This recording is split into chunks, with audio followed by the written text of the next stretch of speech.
Israel के द्वारा Gaza पर हमले के बाद ईरान और इजराइल के बीच दुश्मनी बढ़ गई थी, लेकिन अब ये बढ़ती दुश्मनी युद्ध तक पहुंच गई है। खबर है कि ईरान कभी भी इजराइल पर हमला कर सकता है। इजराइल ने दुनिया के सभी देशों में अपने दूतावासों को अलर्ट कर रखा है।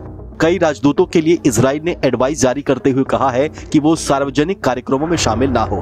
कहा जा रहा है कि इजराइल के द्वारा सीरिया की राजधानी दमिश्क में ईरान के वाणिज्य दूतावास पर हमले के बाद ईरान ने इजराइल पर हमले की अब पूरी तैयारी कर ली है। सीरिया की राजधानी दमिश्क में ईरान का वाणिज्य दूतावास सोमवार को इजराइल के जबरदस्त हवाई हमले से ध्वस्त हो गया था।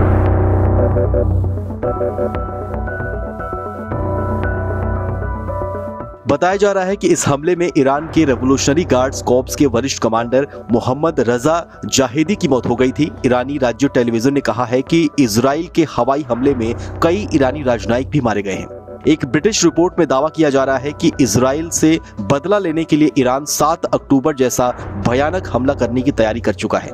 इजराइल पर पिछले साल 7 अक्टूबर को हमास ने हमला किया था। इसके बाद 8 अक्टूबर को दुनिया भर के दूतावासों के लिए इजराइल ने एक अलर्ट जारी किया था। हालांकि इजरायली अधिकारियों ने इजराइल के द्वारा दूसरे देशों में किसी भी एडवाइजरी जारी करने की खबर से इनकार किया है। लेकिन ये बात तो साफ है कि दोनों देशों के बीच युद्ध की आशंकाओं से अब इनकार नहीं किया जा सकता, क्योंकि दोनों देशों की तरफ से लगातार एक दूसरे को धमकियां दी जा रही हैं। इजरायली अधिकारियों ने कहा है कि अगर ईरान अपनी धरती से हमला करता है तो उसे कड़ी प्रतिक्रिया मिलेगी और मौजूदा संघर्ष एक अलग स्तर पर पहुंच जाएगा। ईरान और इजराइल दोनों देशों ने अपने सैनिकों और अधिकारियों की छुट्टियां रद्द कर दी हैं।